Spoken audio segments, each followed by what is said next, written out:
Один индийский таксист в какой-то книжке вычитал, что в Индии давно уже нету кастовой системы.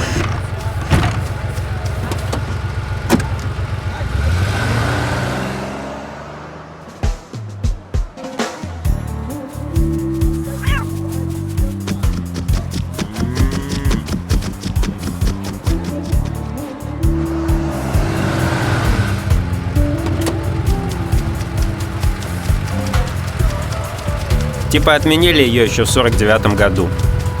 И с тех пор все индийцы вроде бы равны, и у каждого как бы есть права человека.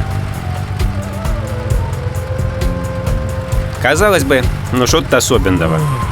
Ну написано и написано. В книгах еще не такое пишут. Но водила на эту байду не просто повелся, он из нее глобальные выводы сделал. И попёрся к брахманской дочке свататься.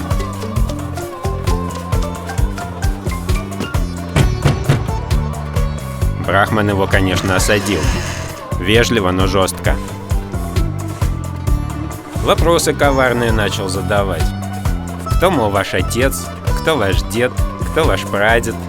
Какое у вас образование? Какой у вас годовой доход? Таксист разозлился, наговорил брахману дерзостей и убежал. Но от затеи своей не отказался.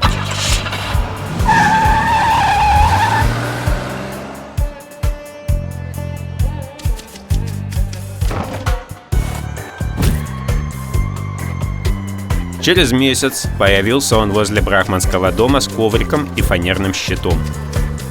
Под деревом уселся, щит рядышком поставил и сидит. День, другой, третий.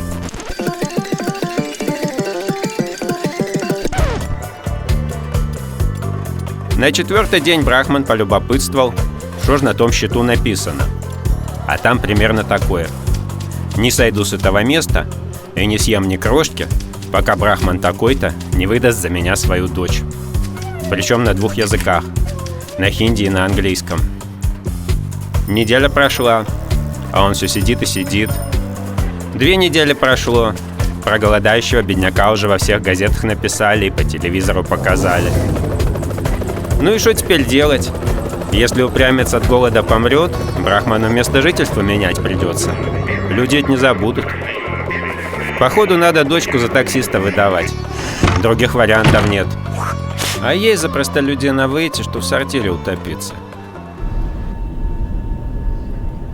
И вот пошла она в храм Дурги, совершила пуджу и очень убедительно попросила: «Спаси, мол, Дурга, меня от позора, не дай загубить мою жизнь молодую». И Дурга ее услышала, и тут же ей помогла. Прямо на следующее утро это произошло. Лежал таксист под деревом, мечтал о брахманской дочери.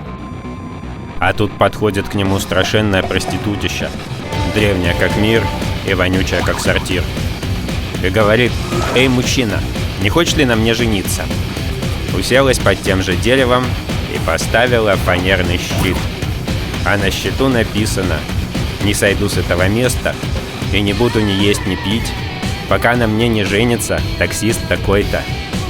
На 5 языках: английском, хинди, тамильском, урду и санскрите. Поглядел на нее таксист, а она сидит, не шелохнется, как из камня вырезанная. И почувствовал он, что пересидит его жуткая тетка, и общественное внимание на себя перетянет, и скорее всего своего добьется. В общем, свернул он свой коврик, зашвырнул в кусты свой плакат и в тот же день из города уехал. А старуха под деревом до вечера просидела, на радость гражданам и журналистам. И уже на закате, когда народ расходиться начал, вспыхнула она оранжевым пламенем, окуталась облаком белого дыма и превратилась в бронзовую статую восьмирукой богини. Тут-то все и поняли. А кое-кто и с самого начала обо всем догадался.